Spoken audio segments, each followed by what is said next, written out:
amis et bienvenue dans cette deuxième partie de l'entretien avec Anthony Béraud. Nous sommes ceux-là enregistrés il y a quelques temps. Aujourd'hui, je suis très heureux de vous annoncer une surprise. Avec mon amie Coralie de l'agence Covoyage Sacré, nous organisons un voyage initiatique à la découverte de 3 ashrams exceptionnels de l'Inde du Sud. Nous organisons ce voyage en février et ça va durer 15 jours. L'idée, c'est pendant 15 jours d'être dans 3 ashrams différents. L'ashram de Swami Shivananda, l'ashram d'Ama et un ashram à Tiruvannamalai, la ville de Ramana Maharishi. Donc pendant 15 jours, on explorerait les fondamentaux du yoga et les bases de la découverte de notre vraie nature selon la tradition indienne. On vivrait cette aventure, on ferait le tour de la montagne Arunachala pendant la pleine lune, et tout ça en la compagnie de Clément. Je serais ravi de partager avec vous ma passion pour la spiritualité indienne, tout ce que j'ai pu aussi apprendre et découvrir à travers mon expérience de vie en Inde, et pouvoir répondre à vos questions et vous faciliter votre expérience en Inde, qui est vraiment un pays fabuleux à découvrir. Ça sera un petit groupe pour faire ce voyage, les places vont être limitées, donc n'hésitez pas à nous contacter, le lien sera en dessous en description. J'espère qu'on pourra vivre ce magnifique voyage ensemble, à la découverte de soi. Comme d'habitude, je remercie tous ceux qui commentent, qui partagent, qui likent et qui soutiennent la chaîne sur Tipeee. Toutes les contributions comptent. Hello, hello Anthony. Salut Clément. Alors Anthony, super heureux de te retrouver pour cette émission Émergence, deuxième partie. On a déjà enregistré la première partie la semaine prochaine et on a eu tous les deux l'élan de faire une deuxième partie. La semaine dernière, tu veux dire? Ah ouais, merci. Le temps, le temps est une illusion. Et Voilà. donc, mais tu sais, je suis en train de me demander en fait si la grande explication de tout cela, c'est qu'en fait le temps il défile à l'envers en fait. Ah, Tu sais, comme dans un film de Christopher Nolan, mais on en reparlera. Et du coup, c'est un lapsus révélateur. Donc, super content de te retrouver pour cette deuxième partie de cette émission avec toi. Donc j'ai noté quelques questions et on va y passer tout à l'heure. Et comme d'habitude, je vais partager la citation cette fois-ci. C'est une citation de Jean Klein. Mhm. Le silence est notre véritable nature. Ce que nous sommes fondamentalement n'est que silence, libre d'un commencement et d'une fin. Il fut avant le commencement de toute chose. Sans cause, sa grandeur est son existence même. Silence, origine de tout objet, lumière qui donne aux objets aspect et forme. Tout mouvement, toute activité est harmonisé par le silence. Silence sans opposition au bruit, au-delà du positif et du négatif. Le son qui vient du silence est musique. Le silence est le monde. Le silence est vérité. Celui qui est établi dans le silence vit dans une offrande constante, une prière sans demande, remerciement, amour permanent. Super, c'est intéressant.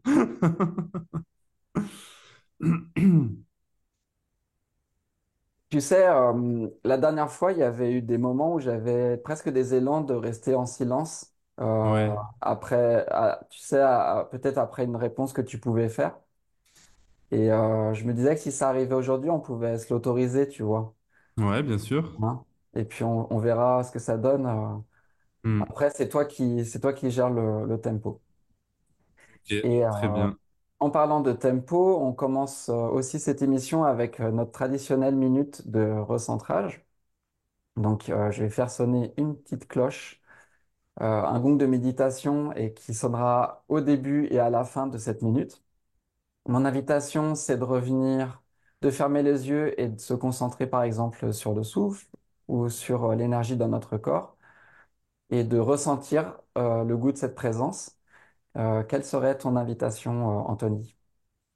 Oh, bah, je pense que je suis pas mal en accord avec ce que tu viens de dire, mais ouais, le souffle, ça peut être un moyen de ramener son attention dans le moment présent, de remettre l'attention sur la respiration, de voir que elle a lieu d'elle-même, ça respire tout seul, etc. Et de faire ça bah, pour tout ce qui se passe en nous, quoi. De voir que les pensées, elles apparaissent, elles disparaissent d'elles-mêmes, les ressentis corporels, tout ça, juste laisser faire, quoi. Laisser être ce qui est tel que c'est. Donc, sans effort. Et rester en silence, justement, rester vide pour un moment. Et voilà, ne pas intervenir, juste être. Comme dans la vie, en fait. Ouais, voilà. Allez, on se retrouve dans une minute. Ok.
Tu sais, en recherchant un son adéquat pour ce gong, j'ai découvert ce son-là qui est l'enregistrement d'un gong, enfin d'un bol de méditation japonais.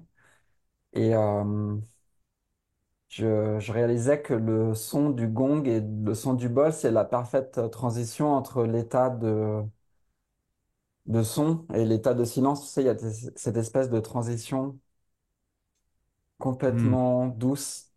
Et en fait, c'est comme si le son du bol, il t'amenait au cœur de toi-même.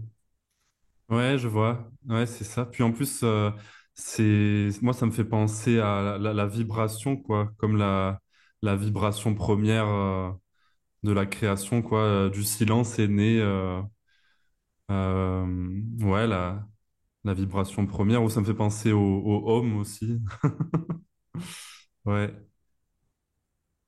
Alors, une des raisons pour laquelle on a décidé de faire une deuxième partie pour cette émission, c'est que juste après l'enregistrement de la dernière fois, j'avais eu l'élan de te poser une question très pratique et j'avais tellement aimé ta réponse que j'avais envie que ça soit partagé avec d'autres. Je lis la question que je t'avais posée la dernière fois. Après l'éveil, est-ce que la question de la voie professionnelle se pose encore ou est-ce que la vie s'occupe de tout? Autrement dit, as-tu des conseils à donner à ceux qui se posent la question de leur voie professionnelle ou d'une possible mission de vie? Hmm. Et ouais, bah d'ailleurs, je me souviens plus exactement ce que je t'avais répondu, mais je dirais que il y a juste à s'écouter et à voir ce qui s'impose, s'il y a l'envie. Euh, ouais, voir vraiment ce qui s'impose à nous comme envie à ce niveau-là. Alors certains pourraient dire oui, mais j'ai aucun élan envers une voie professionnelle particulière ou quoi. Ben à ce moment-là, s'il y a la possibilité de continuer de ne pas travailler et qu'il y a cet élan de rester tranquille et tout, c'est OK. Après, des fois, enfin, c'est nécessaire de retrouver du travail et donc on le fait aussi. Peut-être que ce qu'il s'agit de lâcher, c'est cette idée que normalement, si on suit le cœur, on va forcément faire un métier passion et tout. Et ça, c'est pas vrai, hein. Enfin, pas forcément. Euh, des fois, il y a juste besoin d'avoir un métier comme ça pour subvenir à nos besoins. Ça veut pas dire on va être passionné à l'idée d'y aller, mais c'est OK, quoi, ça se fait. Et donc, bah voilà, on fait comme on peut, comme depuis toujours. Il n'y a rien de spécial à faire, mais juste voilà, suivre ce qui s'impose à nous. Si on a besoin d'argent, ben, on cherche un travail. Si on voit que ça résonne pas du tout, ben, voilà, on reste dans cette ouverture qui peut permettre d'avoir des idées qui nous inspirent. Et puis, il y a plein de possibilités, ouais, en vérité. Donc, ouais, il n'y a rien de spécial à faire. Ouais, suivre l'élan comme d'habitude. Là, les gens qui regardent cette vidéo, ils ont eu l'élan de la regarder. Ben, pour la voie professionnelle, c'est pareil. Des fois, il y a des idées qui nous viennent et puis on les suit ou pas. Ouais, simple, quoi. Un truc qui me vient, c'est peut-être que pendant la période de recherche euh, spirituelle, c'est vrai que peut-être il peut y avoir une tendance que moi j'ai pas mal vue à mettre la carrière ou la vie professionnelle un petit peu entre parenthèses, c'est-à-dire vraiment moins focusé dessus, s'en détacher, voire la délaisser. Euh, mais faut pas s'inquiéter, il y a un moment où ça revient, quoi. Enfin, sauf si notre destinée, c'est de devenir peut-être renonçant dans un monastère. Mais c'est assez rare en fait que ça se fasse sur la durée. Euh, les choses se remettent en place. Moi, j'ai eu beaucoup de peur hein, dans mon cheminement là-dessus, justement, en mode, je suis tellement détaché du travail, de la notion même de travailler pour de l'argent que je m'inquiétais, je me posais beaucoup la question de la mission de vie aussi. Et ça devenait Hmm. presque un truc bloquant en fait. Alors que comme tu dis, la mission de vie, c'est en fait, c'est juste d'être présent. Donc ça peut se faire dans tous les boulots, quoi. Oui, exactement. C'est ça. Ah oui, je crois que l'autre fois, on avait peut-être parlé d'action désintéressée. Euh, ouais, finalement, on peut faire n'importe quel métier et le vivre depuis cette complétude naturelle que l'on est. Donc, ouais. Ouais, ah oui, voilà, c'est ça que je voulais dire, c'est que, ouais, effectivement, sur le chemin, il y a un temps où on peut sentir l'envie de s'isoler un peu, de s'intérioriser en réduisant le faire. Et comme tu dis, après, ça revient. Ou par exemple, moi, sur le chemin, j'avais eu une période où j'avais moins envie de sortir le soir à boire un verre avec des amis. J'avais plus envie d'écouter des satsangs, de mariner là-dedans, comme si ma priorité, c'était vraiment de réaliser ce que je suis vraiment. Mais ensuite, tout le reste revient et on peut aller boire des verres, on peut travailler depuis le calme que l'on est, quoi, en fin de compte.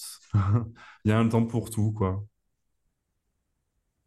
Alors, ça me permet aussi d'aborder quelque chose qu'on avait abordé, dont on avait parlé en off. C'était ta carrière, à un moment, la carrière que tu as suivie dans le poker, en fait, en tant que professionnel.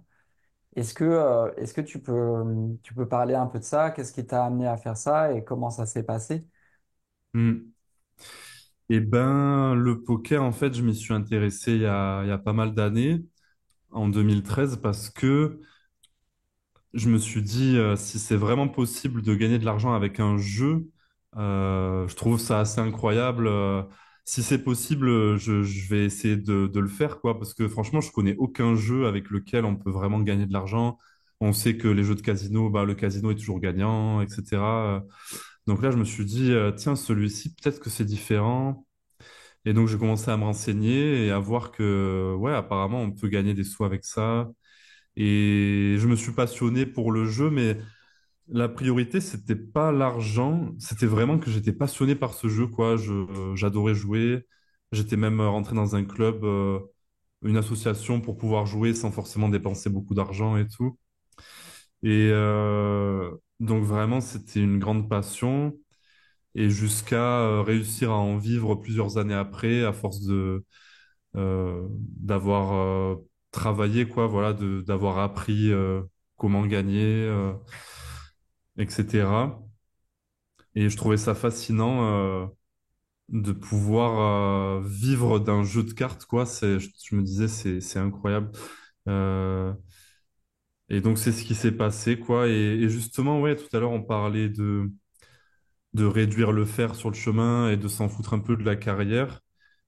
Et j'ai eu des périodes comme ça, mais finalement, en fin de compte, quand il y a quand il y a eu le basculement ou que c'était proche, ben, je continuais de jouer au poker et puis j'avais envie de voir ce que ça faisait d'avoir de l'argent et de vivre ce rêve-là que j'avais depuis longtemps. Et en fait, j'avais vraiment envie de passer par là malgré tout, même si on pourrait dire il n'y a pas besoin, t'es le soi, t'as besoin de rien et tout. J'avais vraiment envie d'expérimenter ça et et pour le coup, ça s'est vraiment imposé. Tout à l'heure, on parlait de la voie professionnelle. Là, je sentais que quand j'allais au travail, c'était plus ma place. Tu sais, quand quelque chose s'impose, tu sens que tu dois bouger ou pas. Donc là, c'était très clair. Et en revanche, aujourd'hui, je suis revenu dans ce travail que j'avais avant et je ressens pas ça, quoi. Donc vraiment, la vie, elle nous déplace un peu où elle veut. Donc tout est parfait. Donc voilà, pendant un certain temps, mon métier, c'était de jouer à ce jeu et de juste gagner de l'argent comme ça en jouant et en étant meilleur que les autres. Moi, pour avoir croisé, il y a assez longtemps, mais j'avais croisé des joueurs professionnels de poker pendant un voyage. Et c'est vrai qu'ils gagnaient ou ils perdaient des sommes considérables. On parle de dizaines de milliers d'euros sur une soirée. Euh, donc, Certains, ouais. ouais. Et donc, c'était des joueurs d'un très haut niveau. J'ai appris plus tard qu'ils étaient assez connus et tout. Et est-ce que finalement, paradoxalement, ça t'a pas aidé à te détacher de cet attachement qu'on a souvent tous à l'argent, quoi, que ce soit en positif ou en négatif, soit ça nous répulse et on trouve que c'est la source de tous les problèmes, soit on croit que ça va être la solution à tout. Ouais, si, c'est vrai que ça a participé au détachement par rapport à l'argent parce que du coup, j'ai vécu ce que ça faisait d'avoir beaucoup d'argent et derrière, j'ai tout redépensé parce qu'à un moment donné, j'avais plus envie de jouer au poker et je vivais sur mes économies sans travailler, en me laissant mourir comme ça, enfin, entre guillemets, enfin, je le voyais pas comme ça, mais j'avais vraiment plus envie de me battre et de jouer. Donc, en fait, ouais, finalement, j'ai dépensé tout ce que j'avais gagné et il y a jamais eu aucun regret, alors que sur le papier, en tant que personne, on pourrait se dire que c'est un échec et tout, mais je l'ai vraiment pas vécu comme ça, quoi. Donc autant j'ai vécu ce que ça faisait d'avoir beaucoup d'argent et que dès que j'en perdais un petit peu, j'étais dégoûté, genre non, comme si c'était un score qui baissait, tu vois. Et c'est comme si en ayant 20 fois moins d'argent, j'avais l'impression d'en avoir plus que... Enfin, tu vois, en fait, c'est tout ça, c'est très psychologique, quoi. Donc j'avais vécu un peu toutes les extrêmes et ça a créé quand même ouais, un certain détachement par rapport à ça. Et aussi à réaliser que je voulais de l'argent, mais je savais pas pourquoi. Enfin, franchement, j'ai rien de spécial à acheter, tu vois.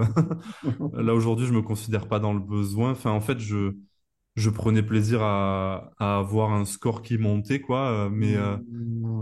Et puis, oui, peut-être c'était lié à ce désir de sécurité, genre, ah, bah, si j'ai beaucoup d'argent, au moins, je serai jamais bloqué pour faire ce que je veux et tout. Mais en fin de compte, j'ai pas fait grand-chose, même si j'avais des sous. Enfin, c'était pas bien différent de ma vie d'aujourd'hui, quoi. C'est ça qui est drôle.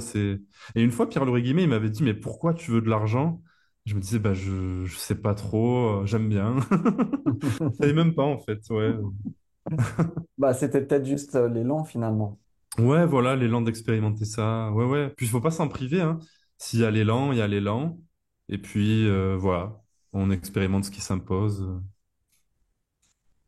Il y a plein de situations où on va nous inviter à nous détacher des choses. Et c'est vrai que des fois, une bonne façon de s'en détacher, c'est de l'expérimenter. Après, bien sûr, j'avoue, je vais pas non plus inviter les gens à se lancer dans les jeux d'argent, toutes les Non. pratiques potentiellement addictives, parce qu'il y a quand même, bah, il y a quand même des gros risques. Tu vois, il y a peut-être un gagnant Oui, oui, sur 10 oui. 000, quoi. Enfin, c'est ce que me racontaient les gens qui jouaient, les professionnels. En fait, même à la fin, de leur côté, il y avait une culpabilité parce qu'ils réalisaient que les grosses sommes qu'ils gagnaient, c'était aussi bah, comme une espèce de système pyramidal où eux, finalement, ils prenaient de l'argent à plein de gens Ouais, c'est vrai. Ouais, qui avaient ouais. quasiment aucune chance contre eux, quoi, en plus. Oui, c'est ça. Ouais, non, je recommande pas forcément aux gens de se lancer dans le poker et de croire qu'ils vont gagner comme ça parce que ça demande beaucoup de travail et c'est comme tout.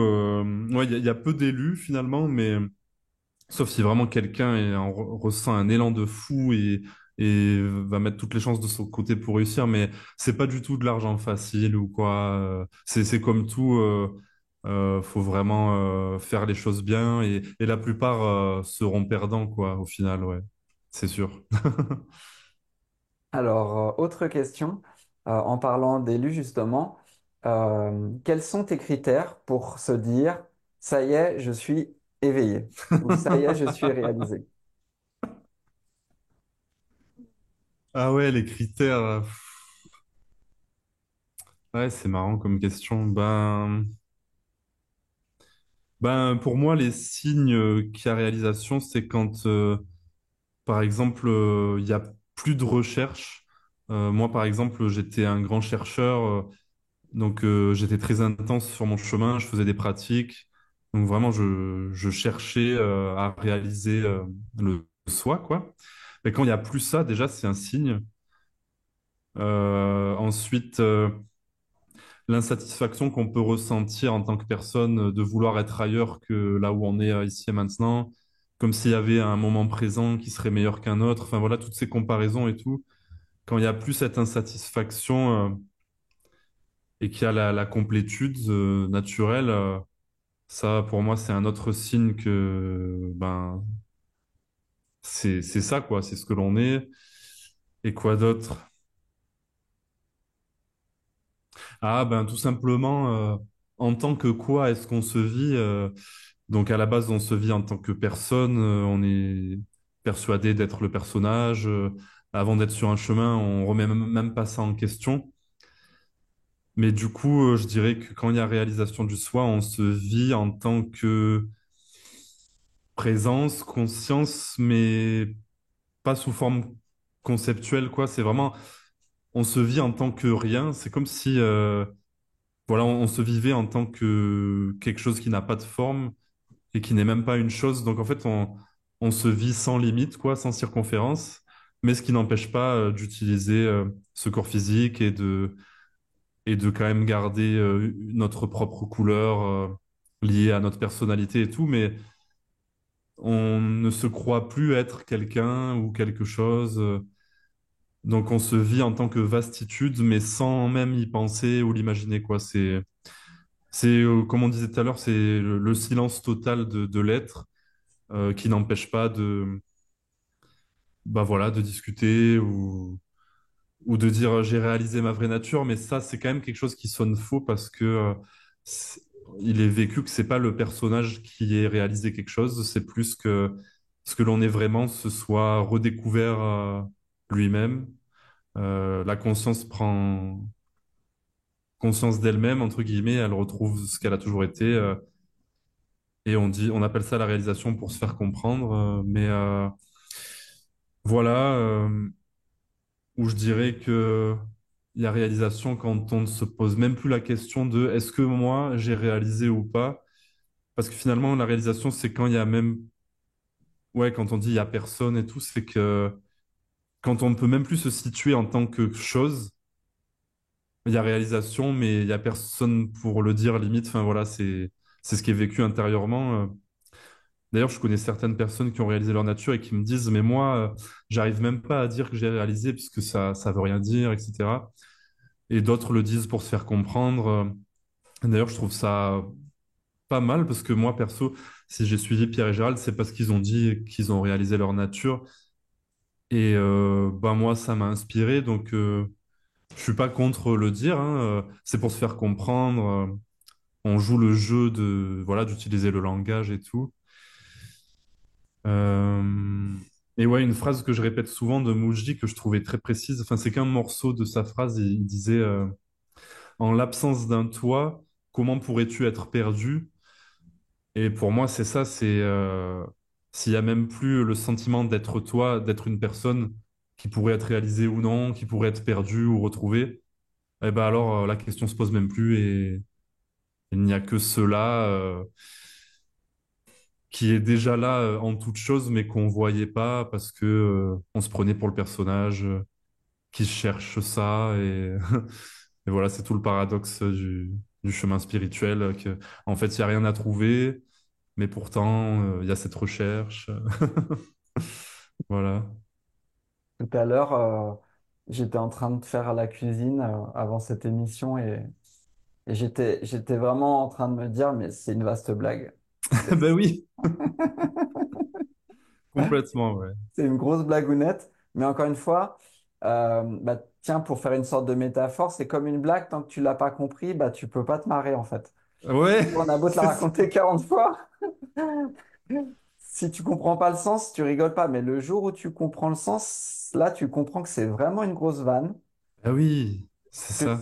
tu es allé chercher à l'autre bout du monde des trucs qui étaient là depuis le début. C'est Ouais, ben ouais, certains, quand ils goûtent à ça, ils vont se dire ah, mais quelle blague, mais du coup, pourquoi les gens ils parlent d'éveil, ça n'existe pas et tout, ça a toujours été ça. Mais en fait, on parle d'éveil pour jouer le jeu, euh, pour parler à quelqu'un qui a l'illusion d'être, qui est dans l'illusion d'être une personne, qui cherche, ben on joue le jeu de cette recherche en répondant aux questions et tout, mais alors qu'en vérité, c'est vrai, il n'y a rien à trouver, il n'y a pas d'éveil. Euh, mais voilà, on joue le jeu, quoi. Mais ouais, c'est une grosse blague parce qu'en fait, on l'a toujours été, cette conscience qui est déjà pleinement éveillée. Et même quand on pensait ne pas l'être, on l'était déjà. Et c'est pas quelque chose qui va arriver, quoi. Ouais, ça me rappelle un truc aussi il y a quelques jours. Je sais pas si je l'ai déjà dit dans une autre vidéo et je sais pas si c'était pas avec toi, hein, on sait jamais, mais euh, j'avais dit à un pote en audio, quand je regarde les gens autour de moi dans la rue, je vois qu'ils sont complètement réalisés, mais c'est sûr, il n'y a pas de doute. Après, il semblerait qu'ils le soient pas parce qu'ils ont des croyances qui leur fait croire le contraire, ou certains ne se posent même pas la question. Mais pourtant, bah, tout est cela, donc tout est pleinement réalisé, quoi. Enfin, j'allais dire dans l'absolu, mais non, mais c'est juste comme ça, quoi. Mais ce qui fait croire le contraire, c'est que des croyances. C'est drôle, hein. et sauf que les croyances, bah, justement, elles ont ce pouvoir hypnotique qui font que la conscience se vit comme souffrante. Donc, bah, paradoxalement, même si ça change rien, il y a apparemment quand même des choses qui changent dans le vécu. Oui, c'est sûr. Ouais. Alors, et d'ailleurs, bah tiens, c'est ce que j'avais noté. Au final, l'éveil, ça change quoi? Je sais pas si. Ouais.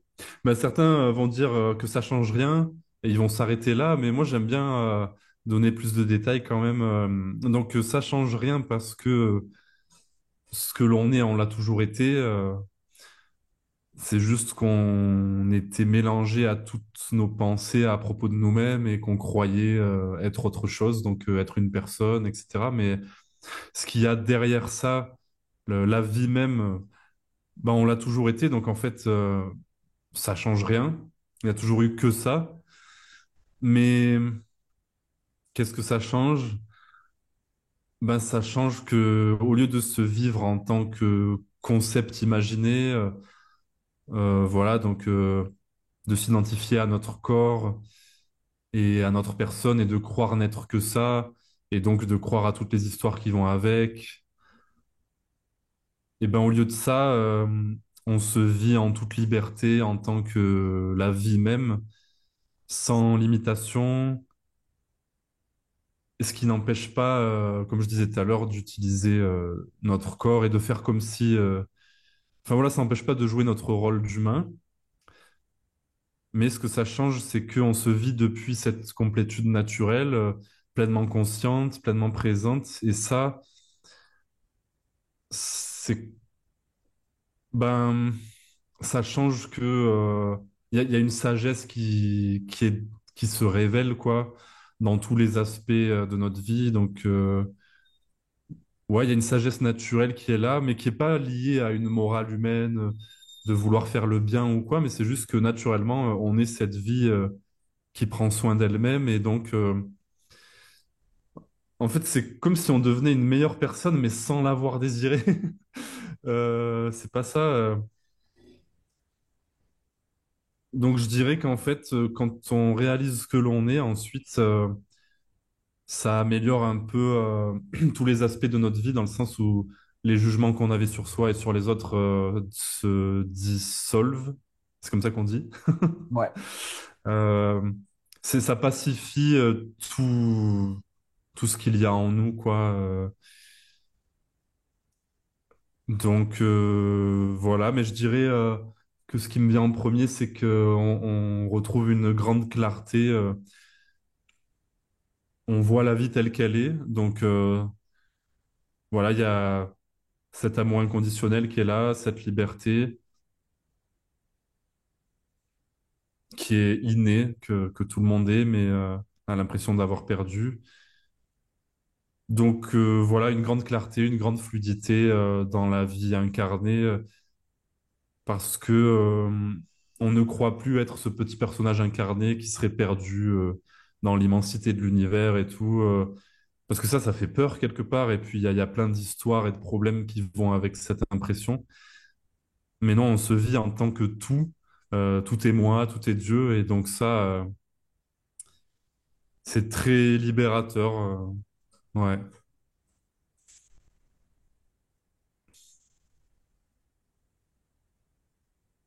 C'est indescriptible, mais tu le décris très bien. C'est ça, c'est ce que j'étais en train de me dire. Je me disais, mais en fait, c'est difficile de mettre des mots dessus, mais voilà, j'essaye de faire de mon mieux. Ouais, ouais. Mais tu le fais vraiment très bien. Merci. Est-ce que dans le vécu de Anthony, il y a toujours une passion pour les satsangs et les enseignements? Ben, c'est pas vraiment une passion comme j'ai pu en avoir avant, comme des passions personnelles qui me font vibrer, où je vais y penser souvent et je vais vouloir grandir dans ma passion, m'améliorer, etc. C'est plus comme ça. Même des fois, je vois passer des posts sur Facebook et je réalise que l'éveil, etc., des fois, je me dis, mais en fait, je m'en fous, ça m'intéresse plus du tout. Et là, on pourrait me dire, mais pourtant, t'es partout, tu fais plein de vidéos et tout. C'est un paradoxe parce que, ouais, c'est comme si personnellement, je m'en foutais de l'éveil. Euh, Ça m'intéresse pas, j'écoute pas spécialement de satsang et tout. Mais pourtant, il y a quelque chose qui fait que je suis à fond dedans. Il y a un élan de partager, de faire des rencontres, etc. Et il y a beaucoup de joie à ça, mais c'est pas personnel du coup. C'est pas une passion comme avant. C'est vraiment un élan qui est là et c'est joyeux, mais ouais, c'est pas personnel quoi. C'est drôle comme ça se vit parce que ouais, c'est à la fois ça s'en fout complètement et ça le fait quand même, mais avec beaucoup de joie. C'est incompréhensible. Alors, dans la précédente émission, on parlait de ta sadhana avant l'éveil ou pendant l'éveil. Qu'en est-il aujourd'hui? Est-ce qu'il y a une forme de sadhana post-éveil ouais. Ou sinon peut-être, est-ce qu'il y a une routine de vie qui est quand même en place? D'accord. Ben, ma sadhana, en tout cas sur la fin, c'était de méditer 1 heure le matin, 1 heure le soir et de regarder des satsangs toute la journée. Toujours dans cette recherche spirituelle de ce que j'étais vraiment. Voilà, je désirais la réalisation, quoi. Enfin, il y avait un élan intérieur qui poussait vers ça. Mais aujourd'hui, non, il y a plus de pratique. Donc, il y a plus de sadhana, il y a plus de routine ou quoi. Mais pourtant, peut-être que ça peut être bien de préciser que c'est comme si le chemin continuait, mais avec personne aux commandes, quoi. Je me sens pas du tout être en chemin. Et ça, d'ailleurs, ça peut créer beaucoup de débats de certains qui vont dire, mais la réalisation du soi, c'est que le début du chemin. Et en fait, on peut vraiment dire le contraire aussi. Et puis, sous-entendre que après la réalisation, le chemin continue. Enfin, ça pourrait encore créer une nouvelle illusion, parce qu'en vérité, comme disait Pierre-Laurent Guillemet, il y a pas plus que être. Donc en fait, quand tu réalises être, il y a plus de chemin, il y a plus rien, quoi. Mais si on regarde dans le relatif, effectivement, il y a comme un approfondissement, un établissement. On voit que ce qui reste du personnage, c'est de plus en plus sage. Euh, il y a de plus en plus de profondeur et tout, mais ce que l'on est et que l'on réalise, ça, il y a pas d'évolution, il y a rien à devenir. Donc c'est un peu un paradoxe, mais donc en fait, la réalisation du soi, c'est la fin du chemin, puisqu'on réalise qu'on n'a jamais été juste ce personnage, on est la vie, et en même temps, ensuite, on peut exprimer cette vie dans notre incarnation, dans la vie manifestée, et il y a comme, c'est pas une évolution, mais ouais, c'est voilà l'établissement dans le soi, comme certains l'appellent. Mais on n'y réfléchit même pas en fait. Et je pense que c'est pour ça que certains en parlent pas beaucoup, comme Pierre et Gérald, ils vont pas trop s'attarder sur l'établissement dans le soi, parce qu'en fait, à la limite, on s'en fout. Tant qu'il y a réalisation, après ça se fait tout seul en fait. Et vraiment, je chemine pas quoi. Euh, c'est que quand il y a une réalisation authentique, même si tu faisais exprès de te rendormir ou quoi, tu n'y arriverais pas forcément. La vie, elle continue de tout dissoudre et voilà, donc c'est vraiment pas un truc dont il est très important de parler, quoi. Mais en même temps, ça peut être bien d'en parler parce que certains réalisent leur vraie nature et disent ah, mais moi j'ai encore plein d'émotions, je j'aurais pas cru que c'était comme ça et tout. Euh, donc voilà. Je sais même plus ce que c'était la question, mais C'était sur la sadhana ah post-éveil, oui. éventuellement.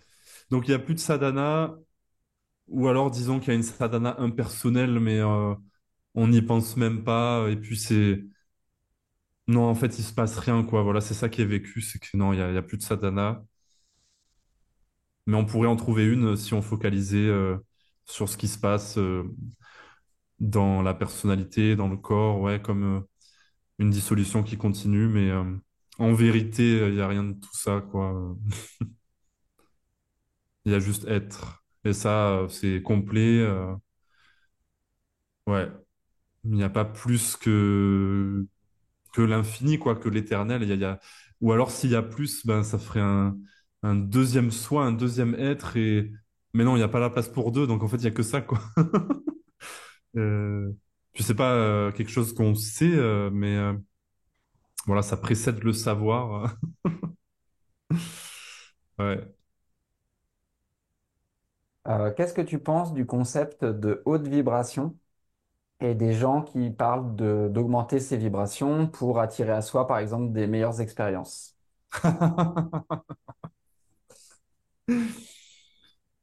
Ah ouais, bah, c'est un peu... En fait, quand j'entends ça, c'est un peu du chinois pour moi, parce que peut-être que... Ouais, peut-être que j'ai eu une période comme ça sur le chemin où je m'intéressais à ça, mais jamais trop finalement. Ah oui, puis ce que je dirais, c'est que la plus haute vibration qu'on peut atteindre, c'est quand on réalise qu'on n'est pas juste ce personnage, mais qu'on est la vie, l'absolu qu'il y a derrière. Alors ça, c'est la plus haute des vibrations. Mais tant qu'on est quelqu'un qui cherche à augmenter sa vibration, ben, on est très limité, je pense. Et alors, par contre, ouais, au niveau de la loi d'attraction et tout, je pense que oui, il y a possibilité de créer des expériences qu'on désire et tout, mais ce qui est sûr aussi, c'est que ça sera jamais satisfaisant. Ça reste encore dans le relatif, ouais, dans le monde manifesté qui, de toute façon, est insatisfaisant parce qu'en fait, au fond, on se sait être l'infini. Et donc, dans un monde fini, on pourra jamais trouver le bonheur, jamais trouver la complétude. Donc, même en augmentant sa vibration et en devenant le roi de la planète Terre, même ça serait fade, quoi. Vraiment, il n'y a aucune expérience qui puisse être complètement satisfaisante. Ouais, non, ça n'existe pas. Voilà ce que j'en pense de d'augmenter sa vibration, ou certains parlent de d'améliorer son karma et tout. Franchement, si vous voulez améliorer votre karma, la meilleure amélioration, c'est de s'en libérer et c'est donc de réaliser que il y a personne qui soit assujetti à ça sauf si vous croyez que vous êtes quelqu'un qui dépend du karma. C'est que des croyances. Super intéressant. Ouais. Du coup, finalement, les expériences, bonnes ou mauvaises, elles sont accueillies depuis un espace impersonnel.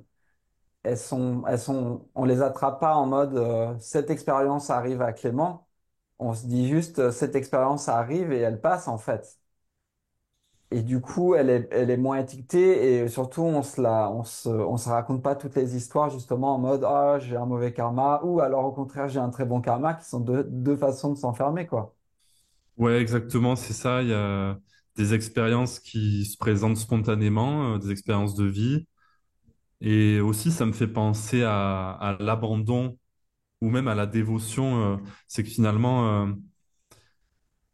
pour réaliser sa vraie nature, il s'agit d'abandonner le désir que la vie soit autrement. Et donc, c'est sûr que on préfère qu'il se passe des choses positives, entre guillemets, mais en vérité, ce que l'on est vraiment n'a pas de préférence. Ce qui arrive arrive, et il y a toujours la grâce qui est derrière, quoi.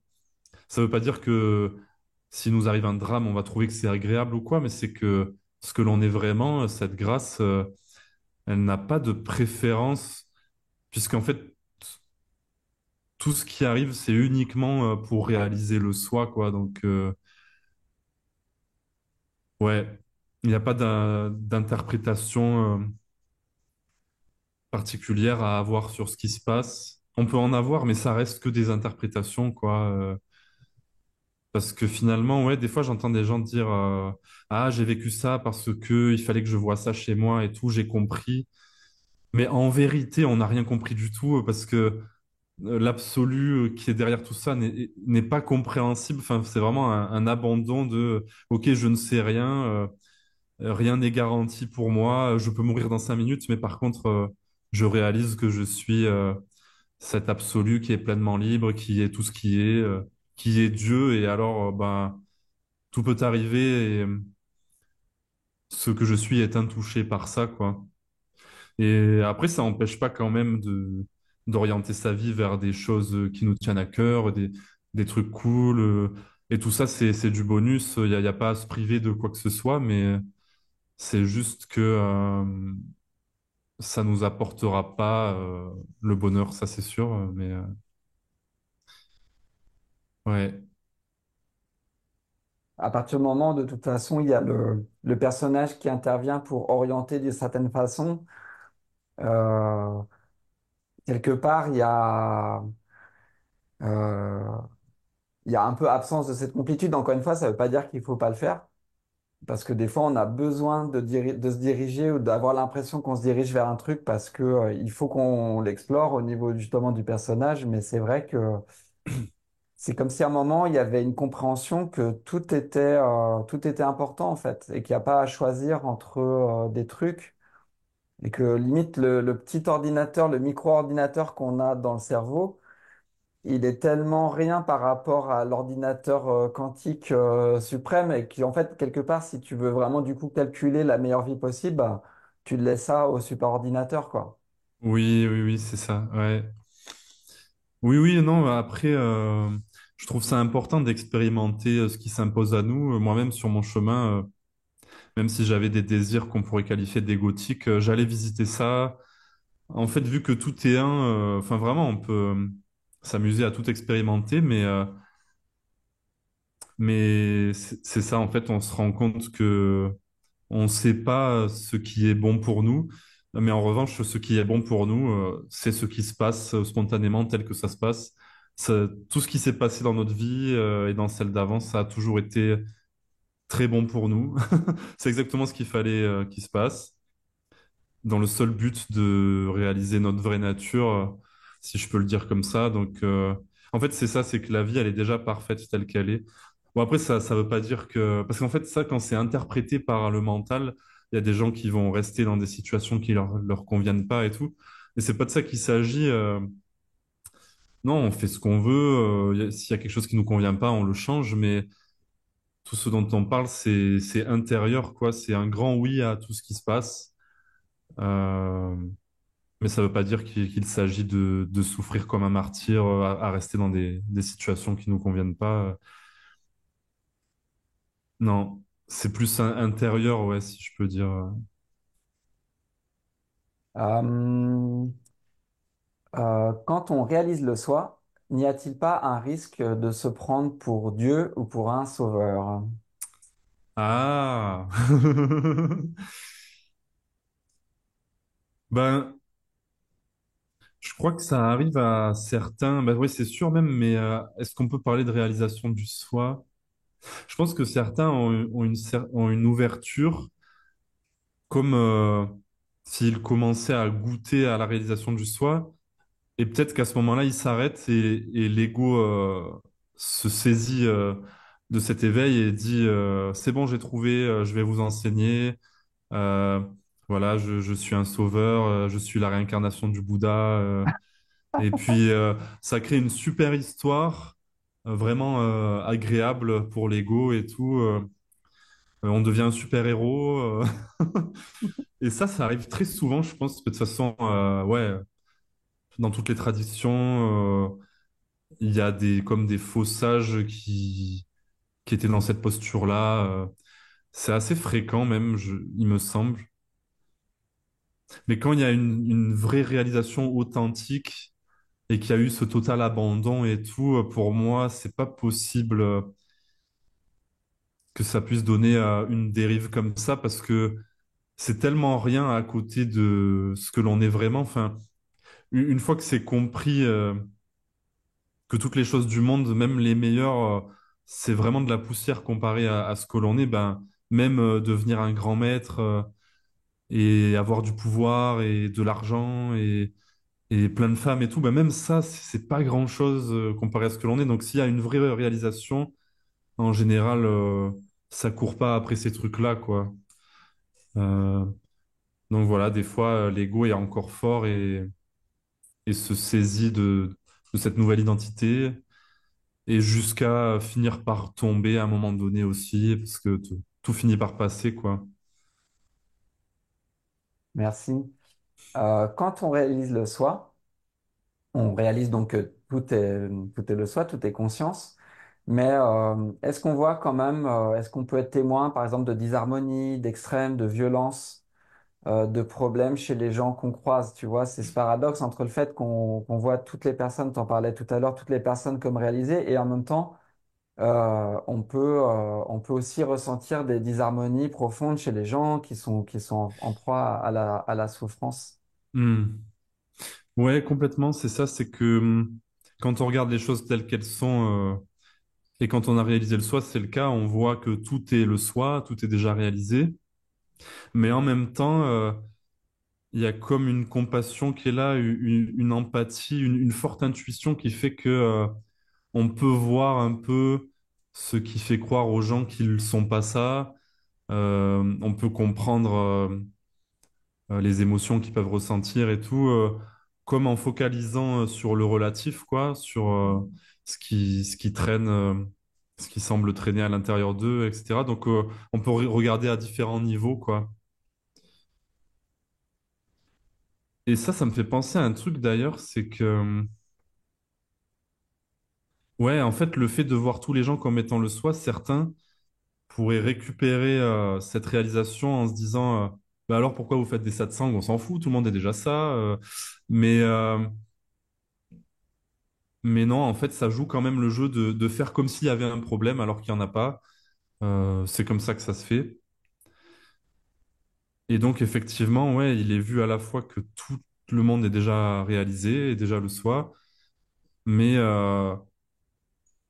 ouais, c'est comme si quand on plongeait en l'autre, on pouvait sentir un peu ce qui faisait croire le contraire, quoi.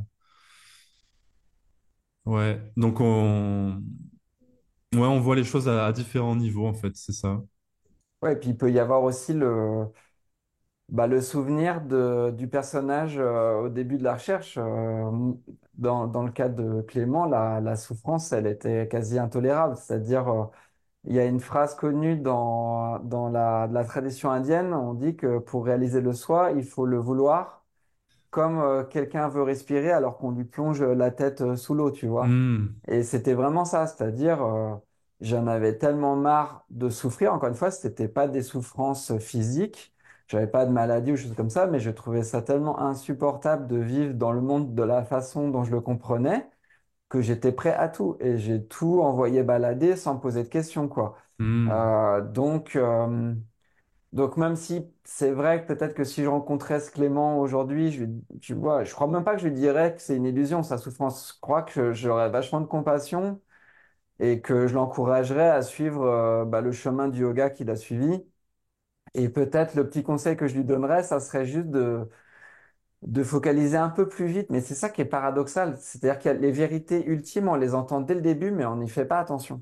C'est C'est-à-dire, tu clair. es cela. Moi, je l'ai entendu dès le début, mais j'y faisais pas gaffe. Je me disais, mais non, mais c'est pour plus tard, je comprendrai plus tard. Enfin, tu vois, truc de ouf. Et non. Ouais. Donc, je lui dirais à Clément, écoute, fais ton yoga, fais ta méditation. Vraiment, pense que tu es ça. Ben ouais. Ouais, non, mais c'est vrai, c'est ça, c'est comme inaudible au début. Moi, j'avais lu Le pouvoir du moment présent, et puis j'avais pas compris que c'était tout ce qui comptait de revenir à cet essentiel, quoi. Je continuais à chercher ailleurs, mais non, non, reste là, c'est tout. Mais le mental, il veut toujours faire compliqué, quoi. C'est ça. Ouais. Mais Bah, en oui, fait, je suis d'accord avec toi. Moi, si je rencontrais mon ancien moi qui souffrait beaucoup, j'aurais pas envie de lui dire, moi, c'est qu'une illusion. Non, parce que enfin, ouais, il y a comme une intelligence naturelle qui fait que ça sait quoi dire aux gens. Enfin, c'est pas un savoir, mais c'est juste que intuitivement, ouais, t'as de la compassion, t'as pas envie de dire à quelqu'un qui est en pleine souffrance, mais tu vois pas que c'est rien, parce que ça sert à rien de dire ça en fait. Enfin, c'est même encore ou pire, alors en dans fait. certains cas, oui, mais voilà, c'est intuitif. Ouais, Encore pire, tu reconnais pas la souffrance de la personne. Enfin, et ouais, ouais. d'ailleurs, tiens, est-ce que ça t'arrive de sortir, tu sais, des espèces de vérités sans faire exprès, entre guillemets, t'es au milieu d'une conversation et bam, tu sors un truc et il y a, tu vois, alors c'est juste et en même temps peut-être que ça va avoir une intensité à laquelle tu t'attendais pas. Est-ce que Ouais, si, si. Ouais, en entretien, ça m'arrive des fois. Et ouais, c'est marrant, hein.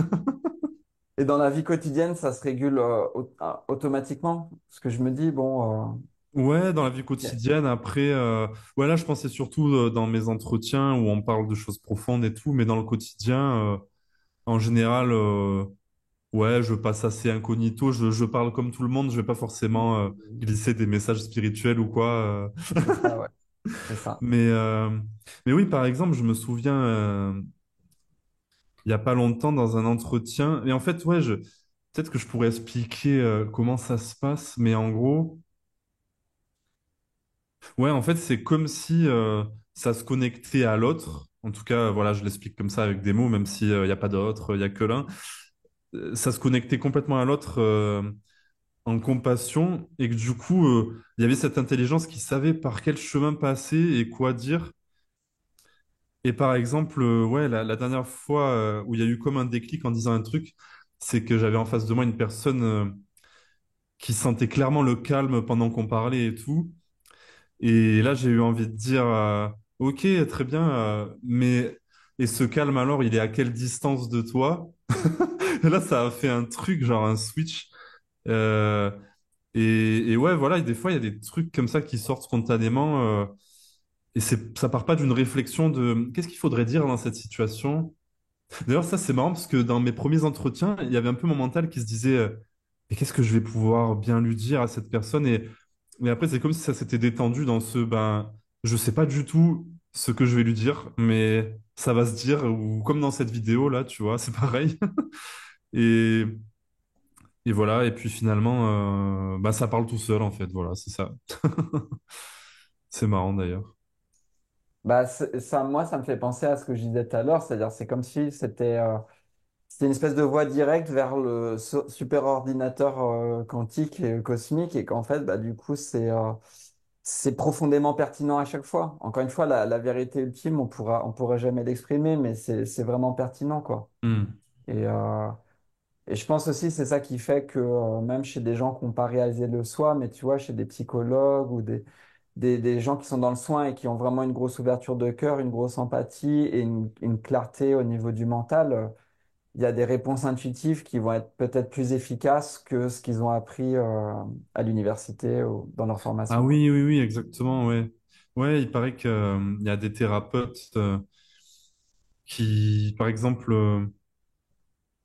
ouais, je crois qu'il y a certains thérapeutes qui se sont rendus compte que quand ils restaient juste en silence et qu'ils étaient pleinement à l'écoute de la personne, ben, c'était déjà une vraie thérapie rien que de faire ça, quoi. Et ça rejoint la citation du début de notre vidéo. Ouais, c'est un silence qui guérit, quoi. Et une écoute aussi, une écoute, ouais, plutôt que de vouloir débattre. Vraiment une écoute consciente et présente, ça apporte beaucoup, hein.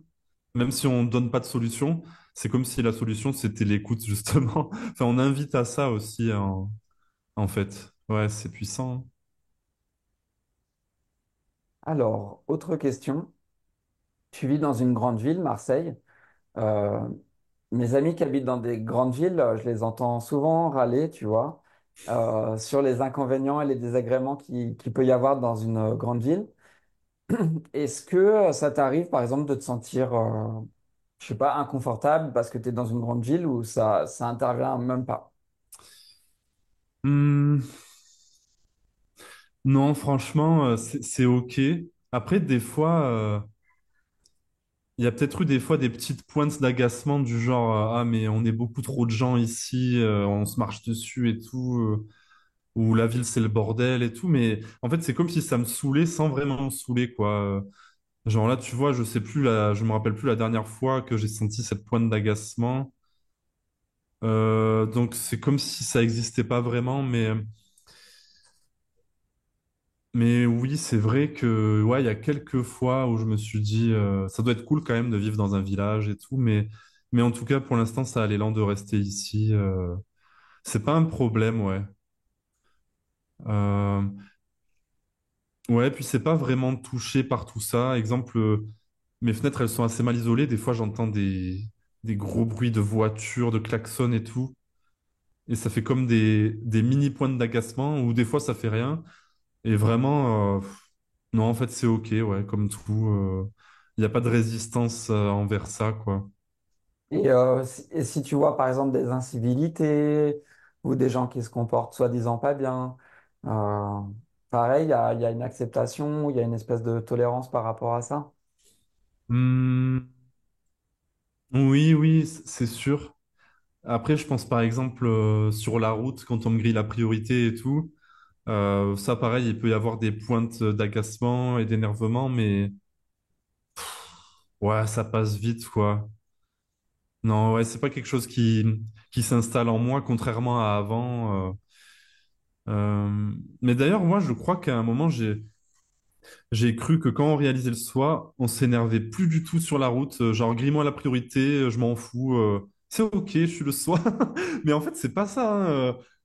On devient pas une victime. Enfin, si quelqu'un nous grille la priorité, on peut, je sais pas, on peut avoir une réflexion, je sais pas, on peut se dire, ah ouais, il a fait n'importe quoi. Enfin, mais il peut y avoir quand même de l'agacement et de l'énervement, mais c'est juste que ça va passer très vite et ça sera vu complètement consciemment. Voilà, c'est ça la différence, quoi. Donc, ouais, c'est assez fluide. Mais après, les incivilités dans la rue et tout, ouais, c'est comme si là, quand je réfléchissais, je me rappelais de rien. Mais tu sais, il y a un truc Ouais. qui est drôle, c'est que je me rappelle mes balades à Paris il y a 20 ans, et je me rappelle, je trouvais ça infernal. Et non seulement je trouvais ça infernal, pourtant j'aime bien Paris à la base, tu vois, je trouve que c'est une super ville, mais il y a vraiment un moment où je trouvais ça infernal, j'avais même limite des embrouilles, tu vois, je me faisais embrouiller dans le métro et tout. Et du coup, je me disais, ouais, Paris, c'est devenu nul, faut plus y mettre les pieds. Et là, tu vois, je retourne à Paris, genre 15 ans plus tard ou 10 ans plus tard. Et en fait, j'adore passer du temps à Paris. Bien sûr, il y a des fois où je vois bien qu'il y a des trucs qui sont pas si parfaits. Mais limite, même les gens qui s'embrouillent au feu rouge ou au rond-point, ça va me faire sourire ou je vais avoir un petit peu de compassion pour eux en me disant, bah tiens, c'est dommage, ils se prennent la tête, mais je le vis pas mal, moi, personnellement. Hmm. Et c'est fou, en fait, comment le... Je pense que la différence, c'est pas Paris qui a changé, c'est en fait, c'est le contenu de mon mental, c'est-à-dire, C'est ça. c'est ouf, quoi. Et c'est comme si presque, en fait, t'as presque l'impression que ça change l'expérience, mais ça change presque la nature de la ville, en fait. Enfin, c'est Ah oui, bizarre, oui, quoi. oui. Ouais, ouais, je suis d'accord avec toi. Ouais, c'est qu'à la fois, ouais, ça change ton ressenti de l'expérience parce que voilà, tu te vis en tant que la paix tout le temps, donc c'est beaucoup plus apaisé, beaucoup plus fluide et tout. Et en même temps, moi, par exemple, je fais pas spécialement de mauvaises rencontres ou quoi. Même si je sens que l'atmosphère, elle est tendue à Marseille, franchement, c'est comme s'il y avait plus de karma, en fait. Bon, après, attention, ça garantit rien. Si ça se trouve, demain, on me tue, tu vois. Mais franchement, ouais, il y a comme une grande sécurité intérieure, malgré l'insécurité extérieure. Voilà, c'est... Ouais, quand on est dans cette confiance de la vie que l'on est, en général, ben ouais, il y a comme ouais, une sécurité qui est là, ouais, je dirais ça comme ça. Même si rien n'est garanti, encore une fois, mais ouais. Ouais, ouais, bien sûr. Et ce qui me vient aussi, c'est vrai qu'il y a comme, c'est comme s'il y avait une sorte de pouvoir de manifestation à partir du mental. Et c'est vrai qu'on remarque quand même assez vite que si on vit beaucoup dans la peur, en général, on va finir par rencontrer les situations qui nous font peur. Ouais, complètement. Et ça me rappelle au début, quand j'étais sur le chemin et que j'apprenais la méditation chez des moines bouddhistes qui me faisaient un peu comprendre ces concepts-là. Et je vivais chez une copine. Et le soir, j'entre chez elle et elle me dit, ah, c'est horrible, j'ai vu un scorpion dans la maison, donc c'était au Laos. Et puis moi, j'étais là en mode, ouais, mais bon, voilà, t'as vu un scorpion, tu vois, il est neutralisé, il n'est pas dangereux et tout. Et je lui disais, bah, peut-être c'est toi qui l'as manifesté, le scorpion, tu vois. Et elle disait, ah, mais comment tu peux dire ça? C'est horrible et tout, quoi. Et, euh, et en fait, le lendemain, il y a eu un autre scorpion qui est venu. Et moi, j'étais là en mode, t'as vu? T'as trop peur du scorpion, quoi. Alors que moi, bah, j'avoue, j'aimerais pas forcément rencontrer un scorpion, mais j'entretenais pas forcément ce genre de peur. Et la conscience, j'ai l'impression, elle peut nous jouer des petits tours par rapport à ça, quoi. Donc, Ouais, c'est ça. d'ailleurs, je sais pas si toi, tu aurais une invitation ou un conseil à donner, justement, quand il y a des peurs qui sont un peu récurrentes Hmm, chez les chercheurs, chez les gens, est-ce que tu pourrais conseiller une stratégie, par exemple? hmm. Bah déjà, ouais, je suis d'accord, c'est vrai que c'est comme si les choses, elles étaient magnétiques. Quand on ne veut pas quelque chose, bah, la vie, elle nous le sert sur un plateau parce que à un moment, il faut aller voir ça, quoi. Et, euh, et moi, ouais, j'ai pas mal vécu ça aussi. Par exemple, ouais, mais c'est fou, hein, mais sur le chemin, quand j'avais très peur de la mort, j'ai vécu des trucs tellement en rapport avec ça, où, exemple, je rentrais chez moi et puis il y avait un gars qui était tombé d'assez haut, il était en sang par terre et tout. Je rentrais chez moi, j'étais complètement bouleversé. Euh, il y a un gars que je connaissais qui avait 20 ans, il est mort, je vais à son enterrement et tout, mais que des trucs en lien avec ça, quoi. Mais c'est fou comme on attire exactement ce qu'on rejette aussi. Et ben en fait, mon seul conseil, ça serait que à un moment, il s'agit d'aller voir ça, d'aller voir la peur qui est là et de pleinement l'embrasser, la laisser s'accueillir. Et ça, c'est possible depuis la conscience que l'on est. C'est pas qu'il s'agisse de faire l'effort soi-même, d'aller accepter ça, parce qu'en fait, on peut pas. C'est inacceptable, voilà, c'est trop intense et tout, mais c'est que en revenant au calme que l'on est, à la conscience absolue, depuis cet espace, on peut tout accueillir, quoi, ou du moins, on arrête de résister à ce qui nous traverse. Et donc, à un moment, il s'agit d'aller voir ce qui émerge en nous spontanément. Et du coup, les scénarios récurrents se produisent de moins en moins. Ça fonctionne plutôt comme ça, je dirais. Merci. Euh, Est-ce que tu as la sensation de continuer à apprendre, de te développer, d'enrichir ton expérience? Est-ce que tu as la sensation d'aider parfois? Hmm, ben, en fait, pas vraiment. Pas vraiment. Et ça me rappelle certaines discussions que j'ai eues avec des amis euh, sur le fait qu'il y a certaines personnes qui vont parler de l'éveil en disant oui, mais il y a quand même l'humain qui est là avec ses émotions, et il y a des challenges et tout. Et en fait, moi, ça me parlait pas. Et en fait, c'est un peu pareil pour ce genre de question qui est complètement liée d'ailleurs. C'est que quand on dit qu'il y a personne, c'est vrai. Donc, ouais, c'est comme s'il y avait plus de vie personnelle. Mais pourtant, je dis ça, on pourrait s'imaginer des choses, mais comment dire? Ouais, on dirait qu'il y a une vie personnelle parce que voilà, on continue d'aimer les mêmes choses qu'avant, on joue notre rôle, on a des hobbies et tout, il n'y a pas de souci. Mais dans le vécu direct, il y a vraiment personne. Donc du coup, j'ai vraiment pas l'impression d'apprendre quoi que ce soit. Par contre, l'amour inconditionnel que je suis, que tu es, que tout le monde est, continue d'expérimenter la vie comme ça, telle qu'elle vient. Et donc, ça continue d'embrasser tout ce qui se passe,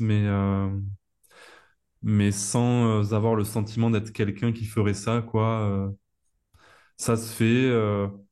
Et dans le vécu direct, il n'y a rien qui se fait, quoi. C'est le paradoxe. Non, j'apprends rien, hein. Ou ça me rappelle ce que disait Gérald une fois. Il disait, j'ai plus rien à apprendre.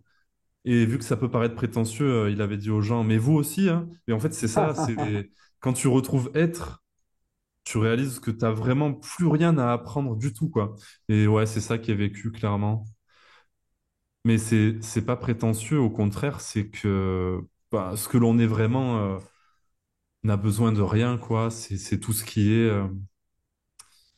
Donc, ouais, c'est. Alors, d'ailleurs, certains appellent ça la connaissance. Ouais, c'est la plus haute connaissance qui soit, quoi. C'est l'essence de toute chose.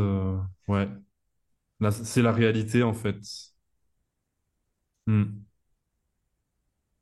Il y a une question qui me vient, c'est du coup, ça t'arrive jamais de te dire mince, j'aurais pas dû dire ça ou mince, j'ai merdé quoi? Ça, peut-être que ça pourrait arriver un peu comme tout à l'heure, je disais, j'ai des pointes d'agacement et tout. Il peut y avoir des pointes un peu de tout, quoi, même de ça. Mais comme le reste, ça passe très vite. En fait, voilà, je dirais que émotionnellement ou au niveau des pensées que tout le monde a, je peux avoir des pointes de tout ça sur tous les thèmes, je pense. J'allais dire, sauf peut-être sur l'ennui, parce que des fois, je me disais, je ressens plus du tout d'ennui. Mais non, je pense que même l'ennui, il pourrait y avoir des mini-pointes, mais si subtiles que je pourrais jamais dire que je m'ennuie. Enfin, ça n'existe plus. Mais voilà, ouais, voilà, comme je sais pas si on peut appeler ça des petits résidus ou, ouais, voilà, des petites pointes de toutes les saveurs, de toutes les émotions qu'on peut ressentir en tant qu'humain, ou penser, ou même des jugements et tout, mais c'est très léger, quoi. Enfin, que ce soit léger ou pas, c'est surtout que c'est pas saisi, c'est pas cru. Voilà, c'est ça le truc principal, quoi. On n'est plus assujetti à tout ce qui peut se passer en nous et qu'on pourrait interpréter, en gros.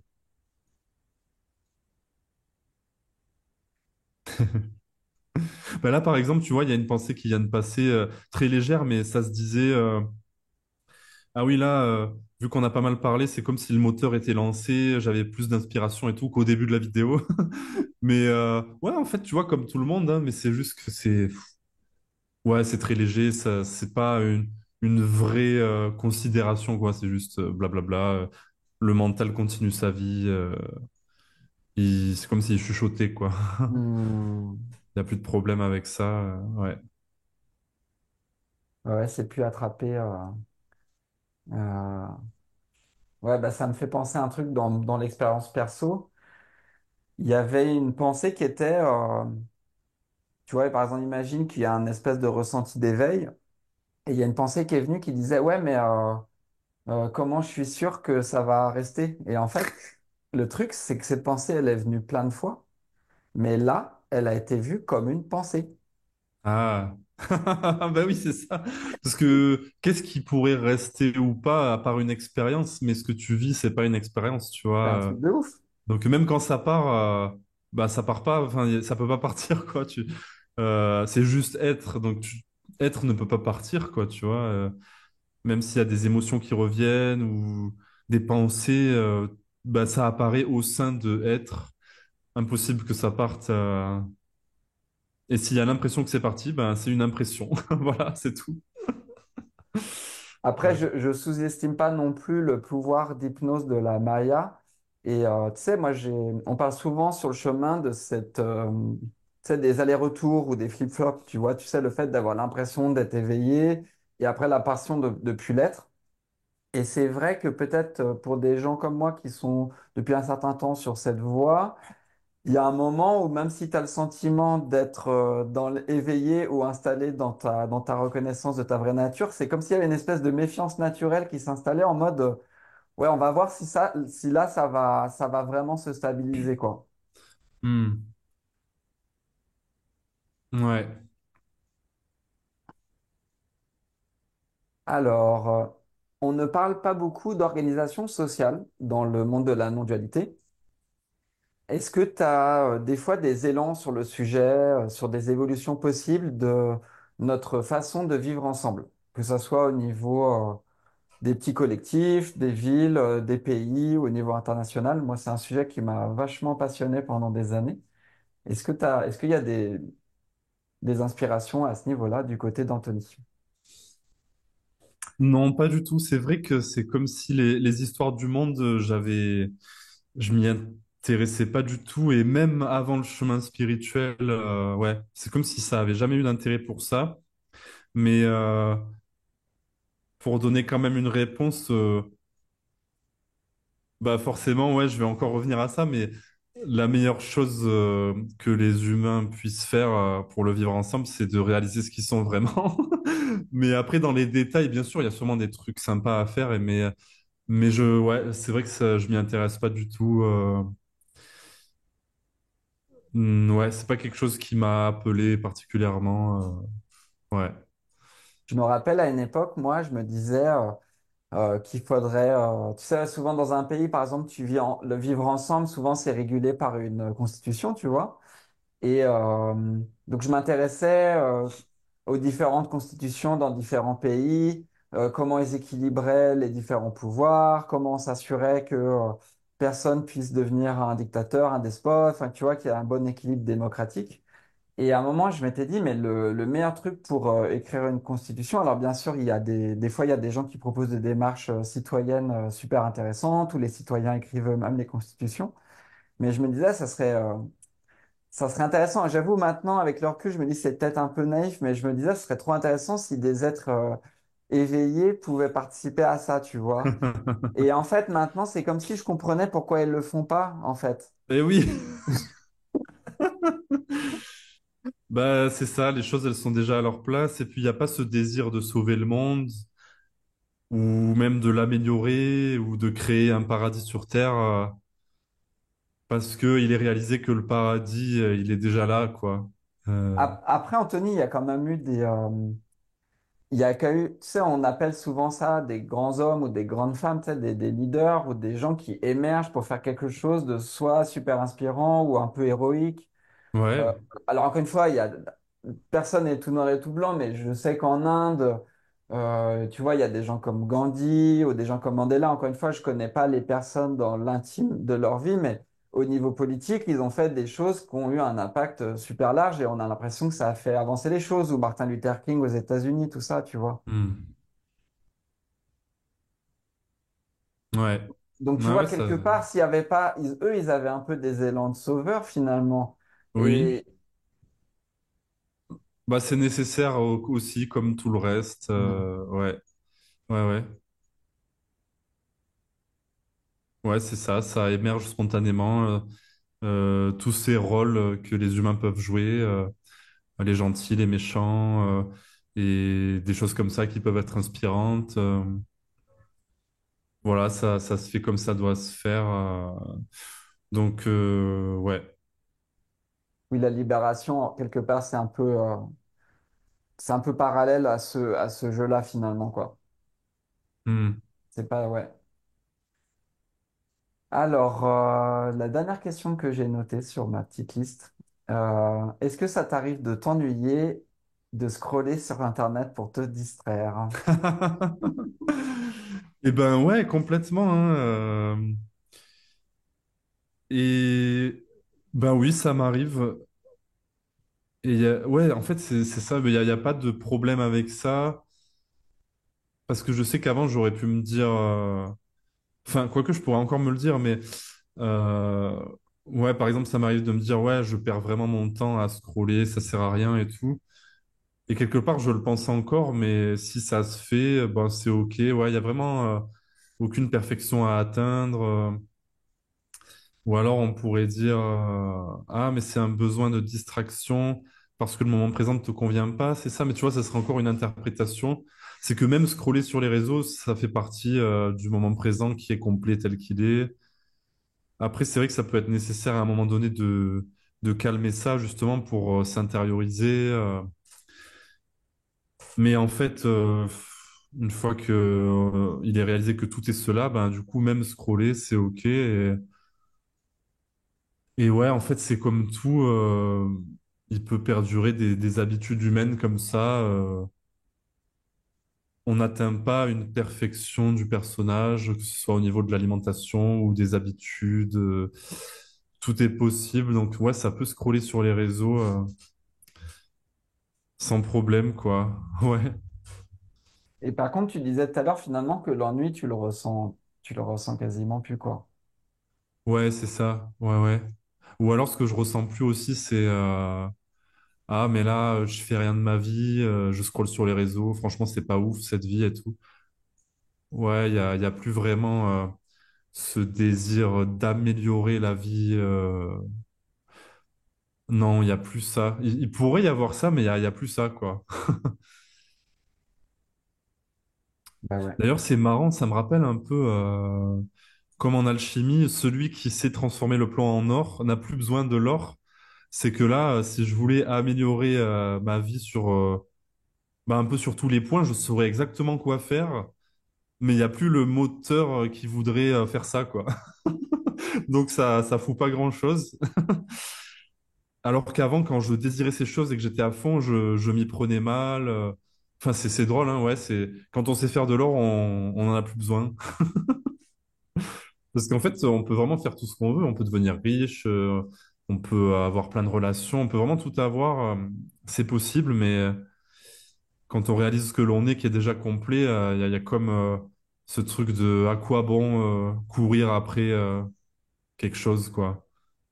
Après, ça peut se faire, mais on se sent plus dans le besoin de quoi que ce soit, en tout cas. Comme si les idées pouvaient être là, mais que l'élan n'y était pas, justement. Ouais, à fond, c'est ça, ouais. C'est ça. Comme si la vacuité un peu de la démarche, elle était déjà vue avant même de se mettre en place, quoi. Ouais, voilà. Et il y a Ouais. aussi un truc, c'est l'importance quand même de se détacher aussi des repères sociaux de l'époque, tu vois. La façon dont on est censé vivre notre vie, ça peut... cette semaine, là, je discutais avec une jeune femme qui a réalisé assez récemment. Et c'est vrai qu'au niveau, pareil, il y a tout un tas de choses qui se sont simplifiées dans sa vie. Et ce que je notais chez elle, c'était vraiment, mais il y avait une acceptation totale de la situation. Alors que, et du coup, un grand bonheur là-dedans, une grande joie, une grande innocence, alors que, euh, je sais pas, je pense à ma mère ou je pense à, je sais pas, la petite dame au coin de la rue, si je lui décrivais la situation, elle dirait, ah, mais c'est une catastrophe, elle a pas de travail, qu'est-ce qui va se passer? Ouais. Alors que elle, ça l'inquiétait pas, quoi. Ça l'inquiétait pas du Ouais. tout. Ouais, bah ouais, il y a une confiance qui est là, qui se révèle en réalisant notre vraie nature, ouais, c'est clair. Anthony, merci beaucoup d'avoir pris le temps de répondre à ces nombreuses questions. Bah, merci à toi, c'était super encore une fois. Merci beaucoup. Et puis, s'il y a des gens qui ont aimé l'émission, ils peuvent faire un don sur Tipeee. J'en parle pas souvent, mais là, ça me vient. Merci beaucoup. Joyeux maintenant à tous. Ouais, joyeux maintenant, merci.